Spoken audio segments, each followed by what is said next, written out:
Go is statically typed. Every value has a type. That type is fixed the moment the value is created, and it is checked before your program ever runs. The good news is that the set of built-in types is small, much smaller than you might expect. There are really 4 families you will use every day: whole numbers, decimals, booleans, and strings. Let us go through them and look at the sharp edges in each one. Whole numbers first. Plain int is the one you want about 95% of the time. It is the natural size for the machine, which on any modern computer means 64 bits. That holds numbers into the billions of billions, so 9 billion is nothing to it. But Go also lets you ask for an exact width when you need one. int 8, int 16, int 32, int 64. Int 8 is a single byte, so it runs from -128 up to 127. We have put it right at its maximum here. One more and it would overflow. And %T confirms them. One is an int, the other is an int 8. They are genuinely different types. There is an unsigned set too. uint 8, uint 16, and so on. Those refuse to hold negative numbers at all and start at 0. 2 aliases are worth meeting now. Byte is just another name for uint 8, a raw byte, and rune is another name for int 32, a single Unicode character. You will meet both properly when we get to strings. Numbers with a fractional part are floats. Use float 64, unless you have a specific reason not to.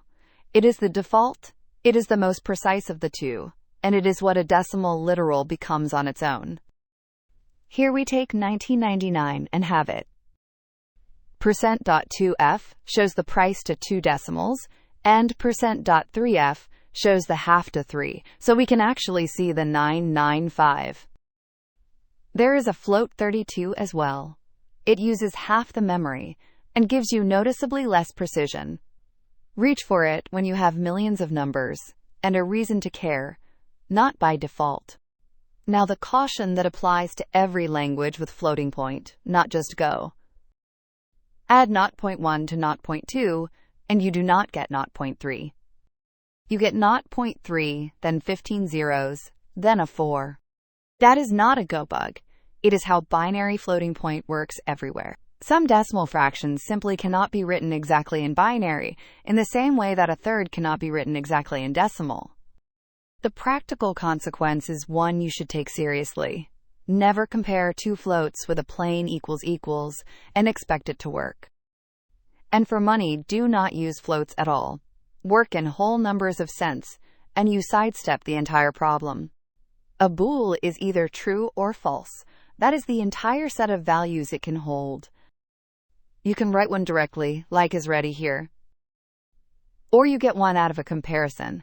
3 is greater than 5 is false, so has errors is false. Print them both, and we see true, false. Then the second line combines them. Ampersand means and. The exclamation mark means not. So this reads, is ready, and not has errors. True and not false, which is true and true, which is true. Now here is the part that catches people coming from other languages. In Go, 1 is not truthy, and 0 is not falsy. There is no automatic conversion from a number to a bool at all.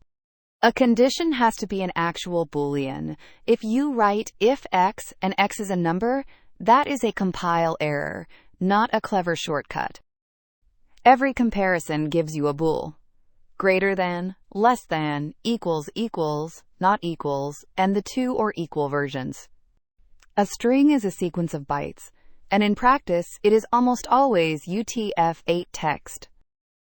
There are 2 ways to write one, and they behave differently. Double quotes give you an interpreted string. \n really becomes a new line, and \t really becomes a tab. So printing the first one puts Go on its own line, indented. Backticks give you a raw string. Nothing is interpreted at all. What you typed is exactly what you get. So the second one prints the characters \n\t literally on screen. No new line, no tab. Raw strings are also allowed to run over several lines, which makes them lovely for things like a block of SQL or a chunk of JSON inside your code. One more thing about strings, and it is important. A string in Go is immutable.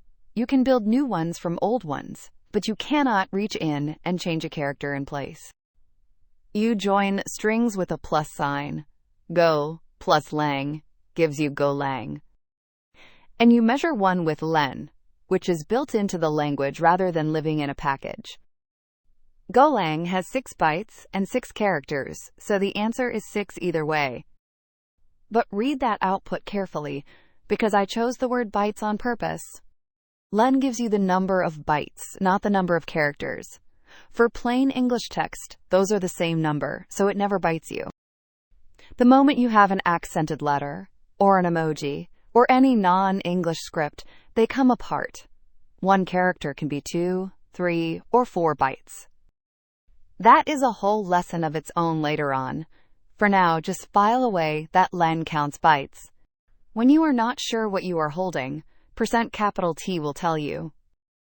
And this also shows what a bare literal becomes when Go has to choose for itself. 42 is an int, 3.14 is a float 64, true is a bool, and high is a string. So a whole number written on its own defaults to int, and a decimal written on its own defaults to float 64. Those two defaults explain a lot of Go's behavior, and they are about to explain an error message in the next lesson. 4 things to take away. Int for whole numbers and float 64 for decimals. The defaults are the right answer almost every time, and picking a narrower type is something you should have a reason for. Floats are approximate. Do not compare them with equals, and do not store money in them. Go has no truthiness. A condition must be a real Boolean, not a number that happens to be non-zero. And len counts bytes, which equals characters right up until it does not. Small set of types, very few surprises. That is rather the point of Go. Your turn. A rectangle is 7 wide and 3 high, both whole numbers. Print area 21, perimeter 20. Pause and write it. Here is the answer. Area is width times height, so 7 times 3 is 21. Perimeter is 2 times the width plus the height, so 2 times 10 is 20.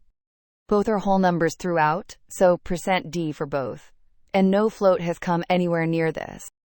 Which is exactly the right instinct. If everything you have is a whole number, keep it that way. That is the type system you will use day to day. Int, float 64, bool, string. 4 names that cover the overwhelming majority of real Go code. Everything else is either a narrower version of one of these, or something you build yourself later. Next up, values that are not allowed to change, constants, and a neat little tool called iota.